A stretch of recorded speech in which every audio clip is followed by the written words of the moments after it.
estamos solos, juntos debemos caminar, no estamos solos, nos debemos acompañar y Javier Ayala, nunca nadie nos parará, hijo de calle, nadie nunca nos detendrá. Estoy solo del lado de la gente nací solo. Vamos, Fori, estamos al aire. ¿Qué tal? ¿Cómo estás? Bienvenida, bienvenido. Nueva emisión, nuevo capítulo de Ojo con los Medios. Obviamente por el Javier Ayala. Bueno, acaba de cerrar mano a mano de Strongest River Plate. Exactamente. Sigue la Copa Libertadores de América. Qué poco contenido político se le da a la Copa Libertadores de América, ¿no? Debería tener una... Juegan todos, es como que... Sí, uno de los torneos más lindos de ver jugar y tuvimos la fortuna en La Paz de ver a los dos grandes de la Argentina en una semana. Vino Boca y hoy estuvo River también en el Siles. Podrían poner una copita Simón Bolívar o Copa San Martín, una cosa así, ¿no? Copa Tupac Katari, que vaya cambiando con los Sí, años. porque hoy tiene el nombre de una marca de camionetas, ¿no? Bristol, para no decir la marca. Bueno, hablando de América, se nos viene a la América Latina Barack Obama Hussein, que todavía queremos averiguar si nació en Estados Unidos o no con el alcalde Joe Arpaio. Sí. Si es que no nació en Kenia. Bueno. Qué buena esa, Sí, fuerte. Vamos a empezar a hablar de la llegada de Barack Obama a Cuba. Empezamos con la declaración, ya venimos poniendo 3 días seguidos. Obama en CNN, primero de Venezuela, después de Argentina y ahora de Cuba. A ver qué dijo de Cuba Barack Obama. La única pieza que quedaba y que era un vestigio de la Guerra Fría era Cuba. Y mi opinión era que una política que no había funcionado durante 50 años, desde que yo nací, exigía ser reevaluada. Y entonces, sistemáticamente fuimos trabajando en lo que pensamos podría ocurrir si interactuábamos con el gobierno cubano. Y nuestra conclusión fue que esto ofrecía la mejor posibilidad de prosperidad, oportunidad y cambio positivo para el pueblo cubano. Y que también beneficiaría nuestros intereses. Región como un todo. Ya no iba a tener ese irritante o esa percepción pendiente de que, de algún modo, Estados Unidos va a pisotear a los países más pequeños de la región. Qué problema Cuba para Estados Unidos, ¿no? Sí. Desde que llegó la Revolución Cubana no han logrado derrocar a la revolución ni recuperar ese patio trasero que tenían ahí. Sí, y creo que la declaración efectivamente que hace Barack Obama de que esta es una política fracasada, está desde que antes de que yo naciera y Cuba sigue estando ahí y seguimos con la lógica de la Guerra Fría. Un poco ese fue el lado amable de Obama sobre Cuba, ahora vemos un poquito más de agresividad o injerencismo, si querés. No nos hacemos ilusiones de que el régimen de los Castro o Cuba cambien de la noche a la mañana. Pero las políticas que implementamos para aumentar los viajes, los intercambios comerciales, las remesas de familiares de cubano-estadounidenses aquí, el trabajo que estamos haciendo expandiendo las comunicaciones y el acceso a Internet y las oportunidades para los emprendedores, todo eso promete acelerarse en los años venideros. Y todo esto ha sido bien recibido no solo por el pueblo cubano en sí, sino también y cada vez más por los cubanos-estadounidenses que inicialmente se mostraron escépticos ante la política, pero ahora reconocen que este tipo de interacción podría traer aparejadas grandes oportunidades y transformaciones en el interior de Cuba.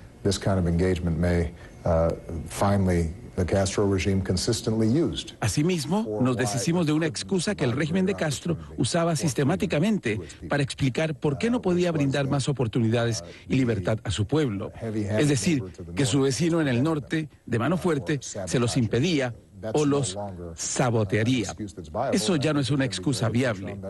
Y creo que recaerá sobre ellos una mayor presión de demostrar que pueden adaptarse a la economía del siglo XXI, porque se han quedado rezagados. Bueno, es complejo analizar el tema Cuba, ¿no? Que Obama creo que dice muy sinceramente, en 50 años tratamos de derrocar a la revolución cubana con métodos que evidentemente no nos sirvieron. Si en 50 años no lo logramos, no sirvieron. Ahora normalicemos las relaciones. ¿Pero qué quieren hacer? ¿Llevarse bien y dejar de desestabilizar o desestabilizar de otra manera? pareciera que desestabilizar de otra manera, porque la retórica de Barack Obama, que obviamente tiene un mérito mayúsculo en este acercamiento, en relación a lo que hicieron todos sus predecesores con la Revolución Cubana, utiliza una retórica del régimen, si ahora nosotros vamos a poner las comunicaciones, los vuelos comerciales, el vínculo comercial, las empresas que van a ir a Cuba, con esto vamos a ir desgastando el régimen. Sigue habiendo una lógica de, a ver si trocamos la Revolución Cubana en una democracia formal, por ponerle un título, ¿no? Y después hay otro debate que de alguna manera siempre está sobre el tapete, que es quién perdió o quién quién arreó las banderas, ¿no? Si Estados Unidos, porque dijo en 50 años no hemos logrado nada en Cuba y además nos hemos aislado del resto de la región, hemos tratado de aislar a Cuba y en realidad quien termina aislado es Estados Unidos, o pierde Cuba, que empleó siempre un discurso muy antiimperialista y ahora quienes estaban en desacuerdo con ese discurso dicen, pero vos criticabas a Estados Unidos y ahora restablecer las relaciones, ¿cómo es? Bueno, ahí va a ser difícil el debate. Yo creo que Estados Unidos, por su característica imperial y sus modos de relacionarse, creo que se ha sorprendido por el nivel de la representación cubana en las distintas mesas de negociaciones que hubo, por el conocimiento de la historia injerencista, y me parece que saben que en esta declaración de Obama diciendo, bueno, esto no va a ser de la noche a la mañana, y entienden que su deseo de que haya otro tipo de mando político en la isla no va a ser posible en el corto plazo. Yo creo que Cuba no cede en sus principios en el tema de normalizar las relaciones. No es que le dice, bueno, dale, que vuelvan los embajadores, y Obama le dice, bueno, Raúl, pero tenés que terminar con esto, con 1, con 2, con 3 y con 4, que a nosotros no nos gusta. Eso no pasa, y por eso los conservadores de Estados Unidos dicen, estamos entregándole todo a Cuba sin nada a cambio. Y además creo que los procesos progresistas, las revoluciones y los gobiernos nacionales y populares que tuvimos en América Latina, en realidad siempre buscaron relaciones normales con Estados Unidos. Sí. Lo que pasa es que Washington nunca toleró esos procesos y siempre los quiso destruir y desestabilizar. Y ahí donde se iniciaron las fricciones. Pero si hubiera sido por Fidel Castro, yo estoy seguro que en los primeros años de la revolución, y él lo ha dicho muchas veces, hubiera mantenido una relación normal con Estados Unidos. Ahora, claro, empezó a nacionalizarlo, empezaron a agredir la invasión de Playa Girón, etcétera, etcétera, y el otro se defendió. Sí, aparte después vinieron una serie de actos terroristas, distintas operaciones durante décadas que son, digamos, hemos hecho un programa especial al respecto de eso que realmente parece de ciencia ficción. Y aparte hay otros 2 escollos altísimos en esta negociación y en este deshielo de relaciones entre La Habana y Washington, que es el tema del bloqueo a Cuba, que sigue, y obviamente de la base naval de Guantánamo, en territorio cubano, que Cuba obviamente exige su devolución y exige el fin de ese bloqueo económico que ya lleva más de 50 años. Y la misma reflexión que hicimos el otro día sobre la declaración de Obama sobre Cristina Fernández de Kirchner. Cuando dice, Cristina Fernández de Kirchner siempre tuvo una política antiestadounidense. Y si vos vas a los hechos te das cuenta que no es así.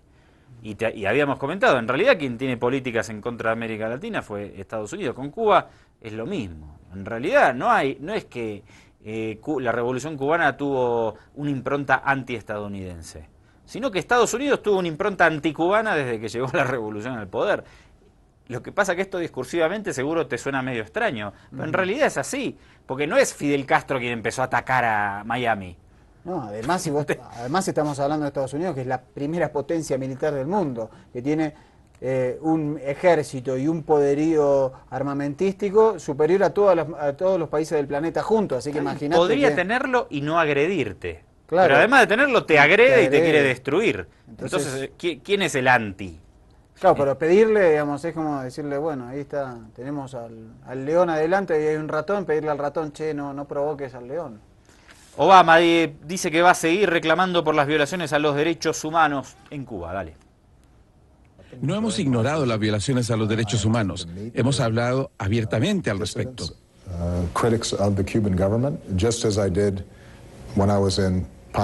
Durante mi visita, tengo la intención de reunirme con disidentes críticos del gobierno cubano, como lo hice cuando estuve en Panamá y tuve oportunidad de reunirme con activistas de Cuba.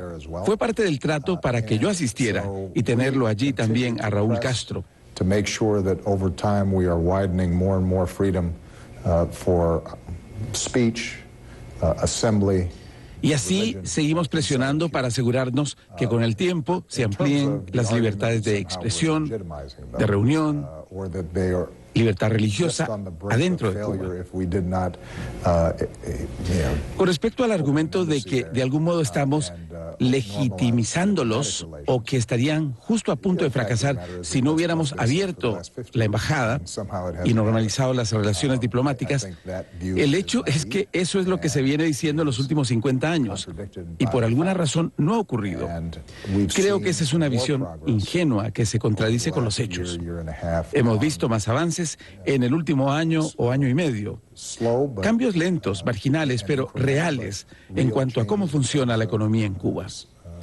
Cuanto más presentes estén las empresas allí, más personas viajen, más cubanos estadounidenses van a poder interactuar con sus familiares, que en ciertos casos no han visto durante décadas. Y es más probable que veamos el tipo de cambios que todos estamos esperando. The more likely we are to see the kind of changes that all of us are hoping.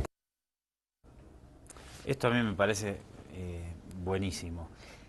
Es típico y estamos acostumbrados, esto es el papel de los medios y de la cultura, del chip que nos meten, que hay que hablar de los derechos humanos en Cuba, ¿no? Porque hay unas violaciones muy graves por parte de la dictadura castrocomunista, etcétera, etcétera. Ahora, fíjate una cosa. El año pasado, en Estados Unidos, prácticamente hubo un asesinato de un ciudadano afroamericano, un asesinato por día por parte de las fuerzas policiales. Lo que en Argentina se llama también gatillo fácil, ¿no? Muchas veces, prácticamente todas las semanas, o una vez cada 15 días, tal vez para no exagerar, hemos puesto esas imágenes, porque además ahora se filma todo, no hubo imágenes de todos, pero muchas sí, a través de los medios de comunicación, de ojo con los medios. Hubo muchísimas movilizaciones de sectores sociales afro dentro de los Estados Unidos por los ajusticiamientos perpetrados por la policía. Ajusticiamientos que generalmente terminan, la gran mayoría de las veces, en la nada, en la justicia. ¿Por qué nadie le puede preguntar a Estados Unidos y al presidente Barack Obama sobre las violaciones a los derechos humanos en Estados Unidos? ¿Cuánta gente mató la policía de manera impune en Cuba? No te digo el último año, desde que llegó la Revolución Cubana al poder. Me atrevo a decir que cero, ¿eh? Y esto no está dentro del chip que nos metieron a todos. Y hay que hablarlo. Algún periodista le debería preguntar a Obama, ¿cómo es que estamos hablando de las violaciones de derechos humanos en Cuba? Que seguramente las hay. Que no, que las hay como las hay en todos los estados. Pero no en la gravedad, por ejemplo, de un asesinato por día de un ciudadano afroamericano dentro de los Estados Unidos, en la supuesta democracia más perfecta del mundo. Lo que pasa es que nadie se lo pregunta.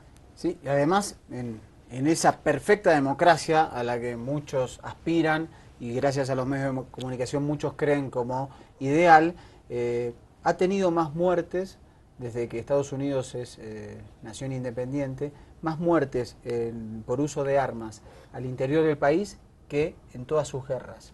Todas sus guerras murieron 1.200.000 personas y por el uso de armas de fuego de manera indiscriminada, como sucede dentro del territorio estadounidense, murieron 1.400.000 personas. Y esto es una cifra escalofriante, porque Estados Unidos tiene la mayor tasa de portación de armas, incluso armas ligeras, del mundo. El 92% de la población no tiene armas, pero equivale la cantidad de armas circulantes entre la sociedad civil, equivale a que el 92% de la población de Estados Unidos tenga armas. Y esto no se trata de llevarte a vos del otro lado una postura ideológica antiestadounidense, ¿no? Sino de poner la pelota en el centro de la cancha y pensar un poco. Si vamos a discutir en los medios de comunicación las violaciones a los derechos humanos en Cuba, me parece fantástico, ¿sí? Porque se llevaron preso a X dirigente o a las damas de blanco, estaban en una manifestación y se las llevaron presas, etcétera. Perfecto. Vamos a hablar también de de los asesinatos de los afroamericanos, 1 por día, te dije promedio, el año pasado en Estados Unidos. Asesinato de gente desarmada que va a la policía y los a justicia. Y nadie dice que en Estados Unidos hay una dictadura ni nada que se le parezca. Sin embargo, cuando un mínimo de ese nivel de represión pasa en algún país que molesta a estos poderes hegemónicos, se arma un despelote bárbaro. Pero es parte además de esa agenda mediática que te instalan y en la cual te ponen una venda para unos países y te la descubren para otros. Es lo mismo cuando se habla de los asesinatos de periodistas o la persecución a la prensa. Cuando se habla de persecución a la prensa se señala a Cuba, a Venezuela, a Ecuador, a Bolivia. En esos países hay 0 periodistas asesinados. En el último decenio, por ejemplo, México tiene 55 periodistas asesinados. Alguien dice que México viola los derechos humanos o las libertades de prensa o el derecho a ejercer el periodismo, no se dice. Decimos esto, y perdón que nos alarguemos para que tratemos de pensar con un poco más de ecuanimidad las cosas que nos pasan en el mundo, que es algo obviamente muy necesario. ¿De qué derechos humanos habla Obama? El reporte de nuestro amigo histórico de Cuba Información. Adelante, compañero. La prensa internacional repite como el papagayo que Barack Obama hablará sobre derechos humanos en su próximo viaje a Cuba. Pero más allá de la propaganda, lo que el presidente Obama debería hacer es, en nombre de todos los anteriores gobiernos de Estados Unidos, pedir perdón al pueblo cubano. Además del sufrimiento y escasez material provocados por el bloqueo, son miles las personas que han muerto en Cuba por el terrorismo de Estado de Washington. La primera acción fue la voladura del buque francés La Cubre el 4 de marzo de 1960. Fueron los primeros 101 asesinatos de la CIA tras el triunfo de la revolución. Un documento desclasificado de 1963 expone con claridad los planes de la agencia. Cuando los efectos de la represalia económica y las acciones de sabotaje se sientan profundamente en la población, leemos, llegarán las revueltas activas contra el séquito castrocomunista. Habrá fracasos, nos sigue diciendo, con la consecuente pérdida de vida. Ninguna de esas consecuencias esperadas deberá hacernos cambiar de nuestro curso. El gobierno de Estados Unidos debe estar preparado para negar públicamente cualquier participación en esos actos. Otro documento desclasificado reconoce que entre octubre de 1960 y abril de 1961 se perpetraron alrededor de 110 atentados dinamiteros y se colocaron más de 200 bombas. Se descarrilaron 6 trenes y se provocaron más de 150 incendios contra centros estatales y privados y 800 contra plantaciones de caña. Las operaciones, asegura el texto, lograron un éxito considerable y desde Miami se entregaron más de 40 toneladas de armas, muchas de las cuales, recordemos, armaron a los 400 mercenarios que durante años llevaron el terror a la Sierra del Escambray. Si Obama considera que esos actos no son suficientes para pedirle perdón al pueblo cubano, habrá que recordarle muchos otros ataques terroristas en las décadas posteriores. Asesinatos de diplomáticos cubanos en el exterior, la voladura de un avión de Cubana de Aviación con 73 pasajeros, la muerte de 158 personas, 101 menores por el dengue hemorrágico introducido por la CIA y tantos otros. ¿Será que la prensa se refiere a esto cuando asegura que Obama hablará sobre derechos humanos en su próximo viaje a Cuba? El tema acá es quién tiene, a cuánta gente le llega ese mensaje que nosotros reproducimos en un medio masivo, esto circula por internet, y a cuánta gente le llegamos también nosotros a través de este medio masivo, y a cuánta gente le llegan los 1.700 millones de medios hegemónicos que repiten, como decía, como papagayos, ¿no? Bueno, eso es muy esclarecedor el informe.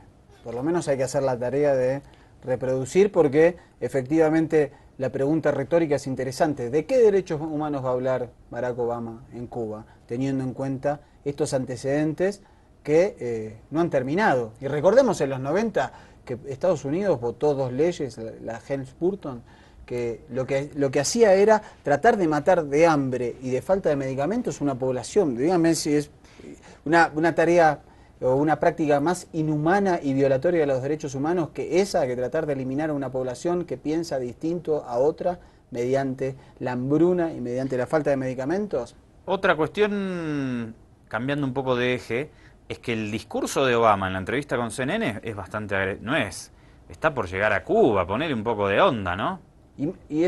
Porque además le ha puesto onda en los últimos tiempos para normalizar, o sea, ha tenido mucha resistencia, no ha sido fácil para Obama normalizar las relaciones con Cuba, ha sido una apuesta muy fuerte. Si ya lo hiciste y te jugaste por esa línea, antes de ir, ¿para qué emitís un mensaje? Para mí es un mensaje más agresivo, interno, en el marco de las internas.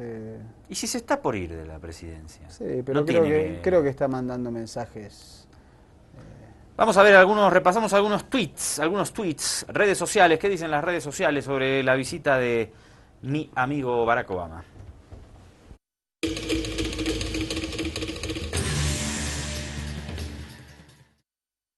Ojo con las redes, Mariano. Bueno, ojo con las redes. ¿Y qué decía? Siga usted. Yo de acá no leo nada. Son varios tweets porque le están mandando a las cuentas de Barack Obama, de John Kerry y POTUS, que es President of the United States, muchos mensajes. Dice: todos marchamos, la extrema derecha cubana americana prepara acciones contra la visita de Obama en Cuba, dice Fidelista 100%. Él mismo dice: marchamos para que Obama en Cuba no se reúna con mercenarios cubanos que intentan sabotear las relaciones. Verónica dice: Obama en Cuba, esperemos que Obama cierre al menos la prisión de Guantánamo, que así lo prometió en su primer año de mandato. Ciberprensa, esperemos que visita de Obama a Cuba influya para el levantamiento del bloqueo. Pero perdóname, sí, hay una movida para escribirle, porque esto pasa muchas veces, un movimiento ciudadano, para mandar mensajes a las cuentas ¿de quién? De Barack Obama personal, @Barack Obama. Y después está POTUS, que es la cuenta oficial del presidente de los Estados Unidos, y después está la de John Kerry, que es @John Kerry. Ahí se les están mandando mensajes explicándole estos pedidos de levantamiento del bloqueo. También se está pidiendo que se retire la base naval de Guantánamo, se está también diciéndole que Cuba es un pueblo solidario, que respete su revolución, que será muy bienvenido, que le va a pasar bien, que le van a dar ron, que van a ir a jugar al béisbol, que lo van a llevar a la ciudad vieja de La Habana. Son múltiples los mensajes y bueno, van dirigidos a las cuentas personales de John Kerry y de Barack Obama. Bueno, obviamente que un dato fundamental en esto de lograr una normalización completa de las relaciones entre Washington y La Habana es el levantamiento del bloqueo. Que Obama ha repetido que tiene que levantarse el bloqueo. Tiene la potestad de hacerlo mediante una enmienda. Sí, una decisión ejecutiva. Una decisión ejecutiva, perdón. Porque el Congreso no quiere, dominado por mayorías conservadoras. Pero bueno, es necesario para que el gobierno de Cuba sienta que ya está normalizado de verdad, obviamente que levanten el bloqueo de 50 años, que como decía Mariano antes, fue establecido como estrategia para matar de hambre al pueblo cubano. Y ahí los candidatos demócratas están abogando, tanto Hillary Clinton como Bernie Sanders, por el levantamiento del bloqueo, contrariamente a los candidatos republicanos, que son ultra halcones. Antes de ir al corte vamos a repasar la declaración de Marco Rubio, una declaración de Marco Rubio que tiene unos meses, ¿no? El año pasado. En la que habla en contra del acuerdo que ha llevado adelante Obama con Raúl Castro, para que vos te des cuenta lo que te comentábamos de las fuerzas conservadoras y de lo duro que ha sido para Obama llevar adelante esta iniciativa. Dale, Marco Rubio. Yo no creo que debemos reconocer a un gobierno, una tiranía como lo que es el gobierno cubano, como un país común y corriente y normal. Cuando yo sería presidente, obviamente va a seguir la sección de intereses cubana en Washington y la sección de intereses americana en La Habana. Pero nosotros no vamos a reconocer una dictadura, una tiranía, como una forma de gobierno legítimo bajo mi presidencia. Hay que decir que esto ocurría hace algunos meses. Marco Rubio se bajó de la campaña. No va a poder ser, Marco. No va a poder ser presidente. Pero si hacemos futurología y Donald Trump fuera el presidente con esas posturas que tiene, se cae todo. Vuelve la invasión. Claro. Vuelve Bahía de los Cochinos, sí, obviamente, ¿no? Claro. Con el cowboy remozado de Donald Trump. ¿Hacemos un corte? Un cortecito.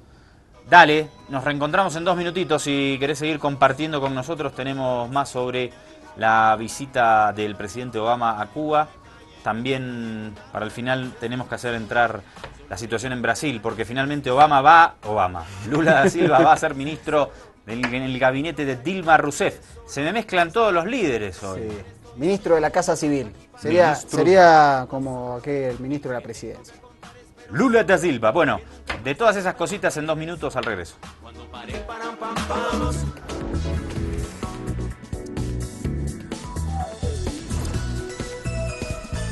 Todos los solos, juntos debemos caminar, no estamos solos, nos debemos acompañar y javiar. Usted sabe que a finales del siglo, o en la segunda mitad del siglo XIX, Cuba todavía era una colonia española y libraron una guerra de independencia. Cuando se independizaron, 1895, si no me equivoco, tenían una deuda millonaria con España de la época colonial. Y Estados Unidos dijo, esa deuda es ilegítima, no hace falta que la pague.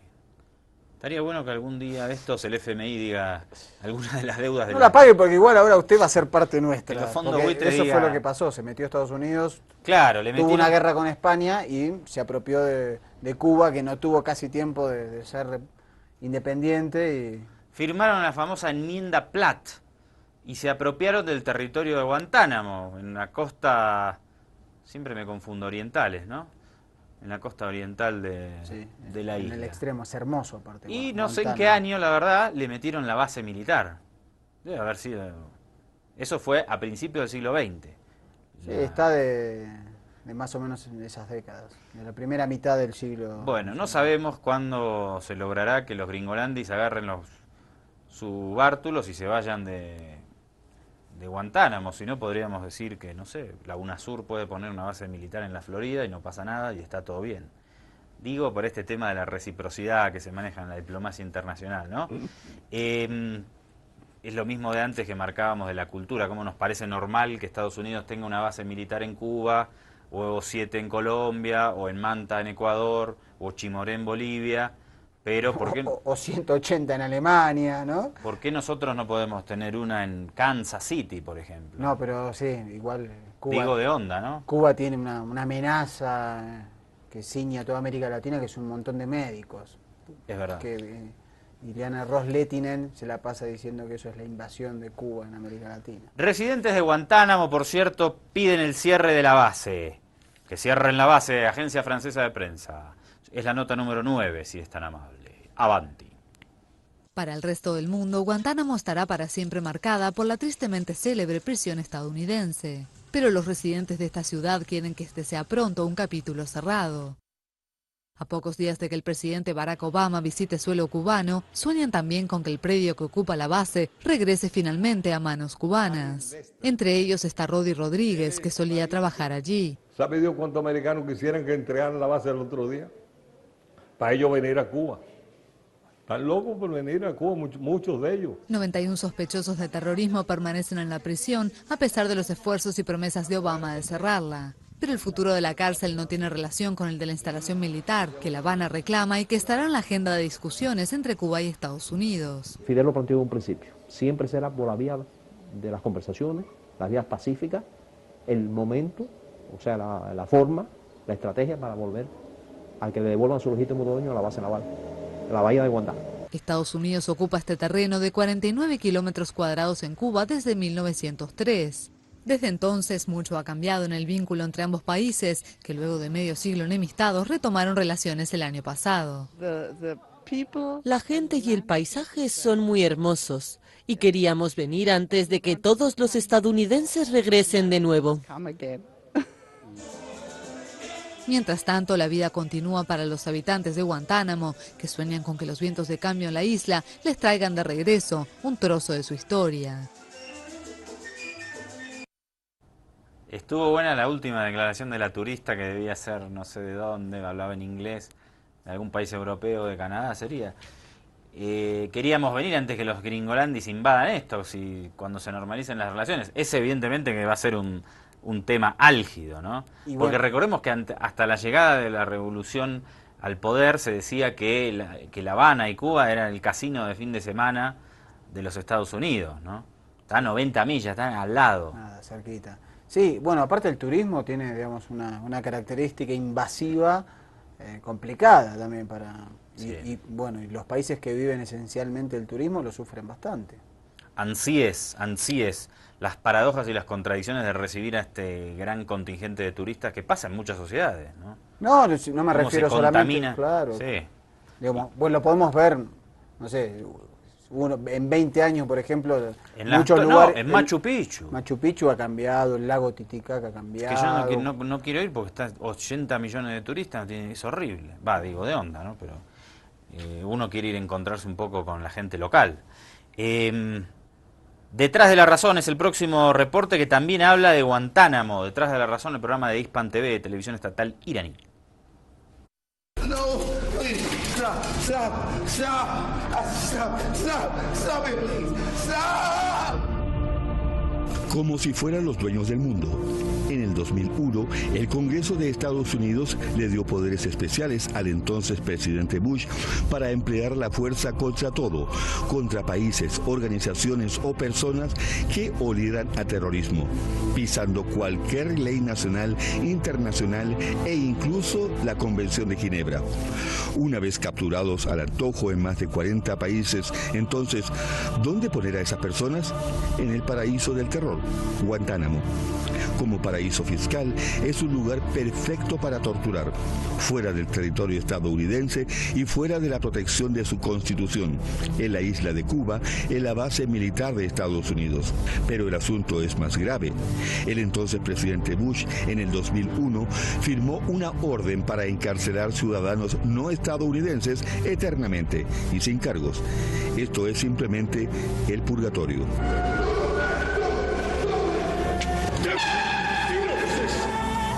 Esta recreación solo revela una pequeña parte de la miseria. Según organismos de derechos humanos del propio Estados Unidos, incluso la misma ONU, señala que ahí se tortura. Cifras fuera del Pentágono señalan 700 personas torturadas. Algunos los juzgan ahí mismo en un improvisado tribunal militar. Esta es la viva voz de un preso que capturaron en Australia y lo enviaron al terror. I was detained for an inexcusable 5.5 years or 6 years, including here in Australia as well, about my having committed an offence, and secondly, that I was tortured throughout that period. En el 2006, el propio Tribunal Supremo de Estados Unidos señaló que Guantánamo viola el Código de Justicia Militar y viola la Convención de Ginebra. Pero el Congreso y los republicanos rápidamente promulgaron una ley para proteger los juicios militares. Guantánamo llegó a tener 779 personas acusadas de terrorismo, incluso un niño de solo 13 años de edad. Desde 2002, al menos 8 personas han muerto allí, 6 se suicidaron. Hoy quedan 170. Estados Unidos les mantiene encarcelados pese a las promesas de Obama de cerrar la prisión. He dicho en varias ocasiones que tengo la intención de cerrar Guantánamo y lo cumpliré. Fuera de la cárcel, fuera de la Casa Blanca, los propios ciudadanos estadounidenses, activistas y defensores repudian esta cárcel y exigen el fin de la infamia que allí se vive. Decenas de presos se han puesto en huelga de hambre para protestar, pero los soldados de Estados Unidos los amarran y les introducen sondas para que coman a la fuerza.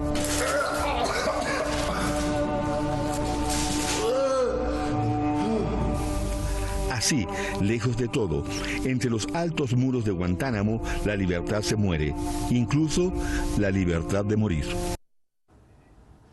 Reporte sobre Guantánamo. Vamos a pasar a otro tema. Hace rato te hablábamos de ese chip cultural que nos instalan, ¿no? Principalmente a través de los medios de comunicación. En el marco de la Guerra Fría siempre nos dijeron que Fidel Castro era el demonio, que los comunistas comían niños. Claro, vos veías a Fidel en un acto y como que te daba miedo, ¿no? Después hicieron lo mismo con Chávez, ahora lo hacen con Evo. Creo que ahora ya no tienen tanto éxito con algunas cuestiones de demonizar a líderes, pero sí de manchar su imagen, ¿no? Esto ha cambiado un poco. Cambian las técnicas. Lo cierto es que la forma en que introducen el mensaje, que te meten ese chip que te mencionábamos antes, es muy importante y marca de alguna manera tu forma de pensar y de entender la vida en muchos aspectos, porque si no tenés la información para entender con su debido contexto todos los fenómenos sociales y políticos, es muy fácil que nos confundan. Fíjate, vamos a ver un pequeño ejemplito de esto. Ayer el periodista Camilo Egaña de CNN hablaba, en este marco de la llegada de Obama a Cuba, me parece que no me acuerdo si le llama operación o programa. Te hemos hablado aquí en Ojo con los Medios de la operación Peter Pan. Fíjate cómo presenta Pedro Pan esta operación o programa, creo que le llama, ahora lo vamos a ver y después lo hablamos. Camilo Egaña en 33 segunditos en CNN, dale. Nuestro primer invitado salió de Cuba en 1961 a los 13 años en la operación Pedro Pan, maniobra coordinada entre el gobierno de los Estados Unidos, la Iglesia Católica y los cubanos en el exilio, por la cual más de 14.000 niños fueron llevados de Cuba a los Estados Unidos. El doctor José Acel fue profesor adjunto de negocios internacionales en la Universidad de Miami, de cuyo Centro de Estudios Cubanoamericanos forma parte. Es el autor del libro Mañana in Cuba, publicado en marzo de 2010 y cuyo título ha resultado, por decirlo de alguna manera, finalmente profético. Grande Camilo, dice operación Pedro Pan. Dice, una maniobra coordinada entre el gobierno de los Estados Unidos. La operación Peter Pan fue una operación psicológica de la CIA, una operación de terrorismo psicológico además, por el cual le robaron más de 10.000 niños a sus padres en Cuba, los separaron de sus familias porque decían que la revolución cubana les iba a quitar la patria potestad, y que se los iba a robar y que no sé qué iban a hacer con los niños. Sí, que se los iba a sacar entre los 5 y los 18 años para que trabajen en diferentes áreas del gobierno, se supone que en trabajos forzados, y que no los iban a ver más.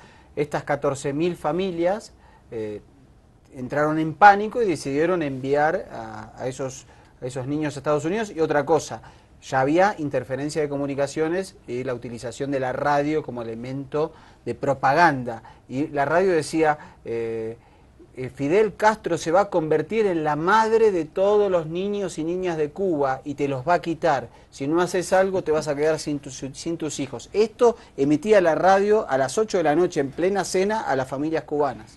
Esto que fue evidentemente una operación de terrorismo psicológico, porque si vos decís, vos sos el papá y decís, uy, la radio me está diciendo que el gobierno me va a quitar a las guaguas, las mando solas, menores de edad, menores de 10 años, váyanse solos a Estados Unidos para huir de esta tremenda dictadura.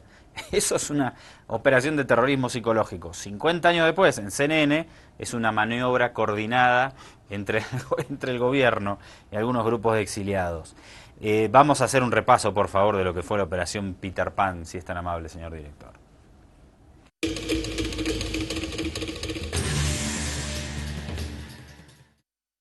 En medio de falsos rumores difundidos por la CIA de que la revolución quitaría a los padres la patria potestad sobre sus hijos, el Departamento de Estado de los Estados Unidos y la Iglesia Católica organizaron lo que se llamó después Operación Peter Pan.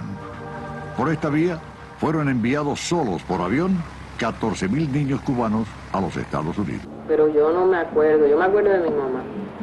Yo me acuerdo de mi mamá que me compró una muñeca que vendían ahí en el aeropuerto, y con eso ella fue como lo último que me quiso dar.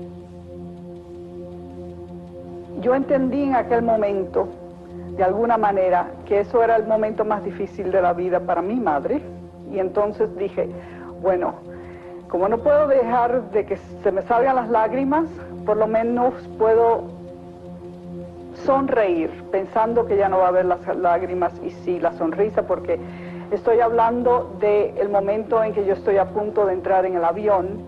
Uno de los grandes shocks de esa situación fue saber que íbamos a orfelinatos, porque la noción que tenían los padres en Cuba era que los niños las niñas iban a ir a escuelas privadas americanas. Mucha gente mandó a los hijos, conozco casos particulares, que mandaron a los hijos primero, ni siquiera primero, mandaron a los hijos para ponerlos a salvo un tiempo hasta que Fidel se cayera, o hasta que le diera tiempo a ellos a resolver los problemas, por ejemplo, de propiedades, de negocios, el que tenía negocio. ¿A dónde va lo común, lo de todos los días? Bueno, impresionante, ¿eh? Ojo con la memoria RAM que nos clava a CNN, por favor. Esto que no tiene ninguna ideología, esto todo totalmente etéreo, libre, sin ninguna pertenencia política. Bueno, porque esto fue un secuestro, liso y llano, un secuestro de 14.000 niños mediante técnicas de terror propagandístico. Vamos a hacer aquí, por favor, una pausa y a la vuelta, de manera inédita, ojo con los medios, vamos a hablar por fin, para hacer una de cal o 700 millones de cal y una de arena, vamos a hablar en favor de un embajador de Estados Unidos. ¿Te parece? Me parece bien. Era hora. Ya era hora. Y también aprovecho para pedirle, por favor, a la seguridad del canal. Hay algunos ciudadanos desquiciados que están del otro lado del estudio, nos están hostigando, nos están molestando y nos distraen. Si puede, por favor, retirar a esos ciudadanos. ¿Los puede enfocar Maduro? Sí, en exclusiva. Adelante. Enfóquelo, por favor. No le da chance, no le da chance. Queda esto, disculpe esta digresión interna. Ahí está. Ahí está. A ver qué puede decir a las 10 de la noche para hacer la contraparte, Peñalosa. Bien, no, qué suerte que no tiene micrófono. Vamos al corte, por favor. Esa voz silenciada es el mejor momento de la noche. Adelante. Vamos al corte, disculpe por favor esta pequeña digresión y a la vuelta no te puedes perder. Enojo con los medios, que hablamos a favor de un embajador de Estados Unidos. Dale.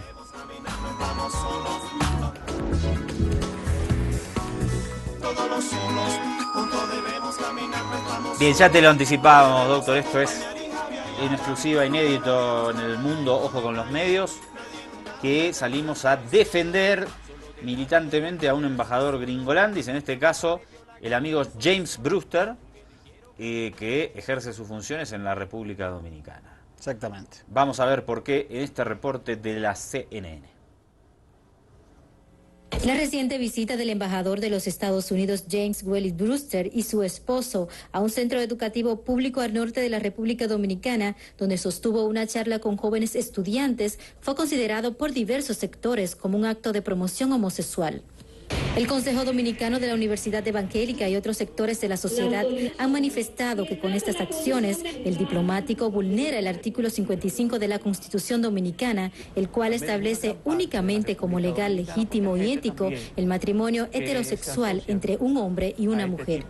A través del sitio de internet de la Casa Blanca, el Consejo Dominicano de la Unidad Evangélica dirigió una carta electrónica al presidente estadounidense Barack Obama, en la que solicita al gobierno expulsar al diplomático de la República Dominicana.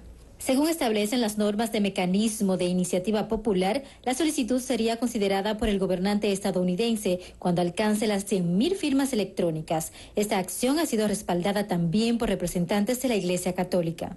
No solamente se trata de señalar o vetar la práctica homosexual, sino que hay unas violaciones constantes de las leyes dominicanas, de la soberanía, de la identidad del pueblo dominicano, que nadie está dispuesto a negociar. El presidente Barack Obama en su discurso antirreelección dijo: la ley es la ley y nadie está por encima de la ley.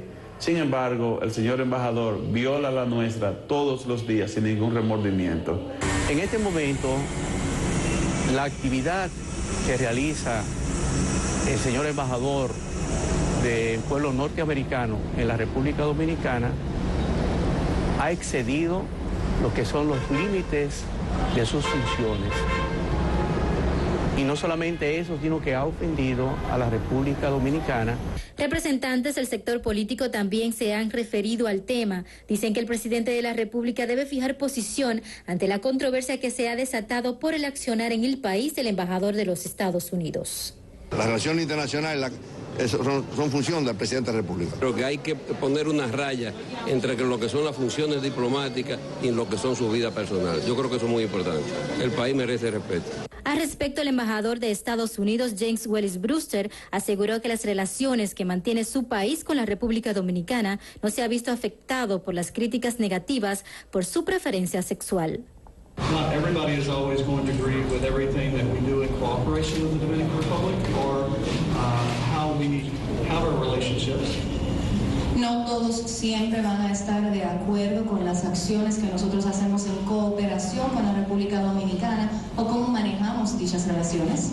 But the great work that we're doing in partnership with the Dominican government, especially in the law enforcement areas, and as was said before, what we're doing in drug interdiction and so many other areas, is a testament to the ongoing relationships. Pero el gran trabajo que nosotros hemos estado haciendo en ayuda de la República Dominicana en lo que son las áreas judiciales y de ley, principalmente en lo que son los trabajos antinarcotráfico, son un testamento verídico del esfuerzo y nuestra asistencia continua. Hasta el momento, la petición enviada al presidente de los Estados Unidos ha recolectado 30.000 firmas. Será hasta el 5 de abril el plazo para recolectar las 100.000 firmas necesarias para que la solicitud de sustitución del embajador sea considerada por el presidente de los Estados Unidos. Para CNN, Angie Lizardo, Santo Domingo. Bueno, el informe es malísimo, pero esto es muy bizarro. O sea, hay testimonios de políticos, dirigentes sociales, de la iglesia. A ver, siempre lo mismo, ¿no? ¿Con quién se acuesta o se deja de acostar el embajador James Brewster? Es problema del embajador.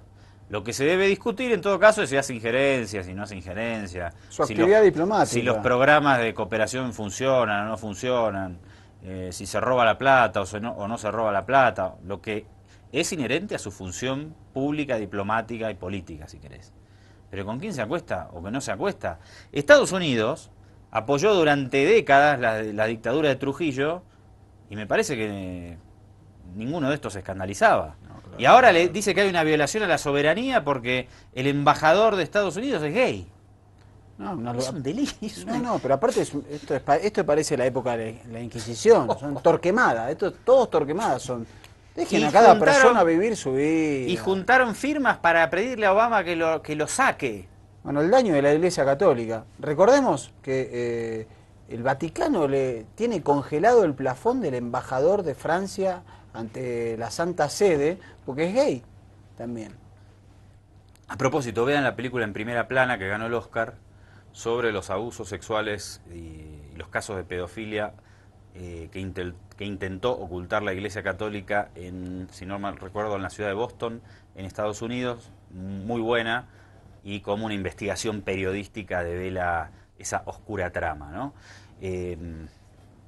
¿Nos vamos? ¿Te parece, Maduro? ¿Nos vamos? Ordene usted. Ordena Maduro. Bien, nos retiramos. Esperamos que hayan disfrutado esta emisión de Ojo con los Medios, doctor. Un abrazo, nos vemos mañana. Nos vemos mañana.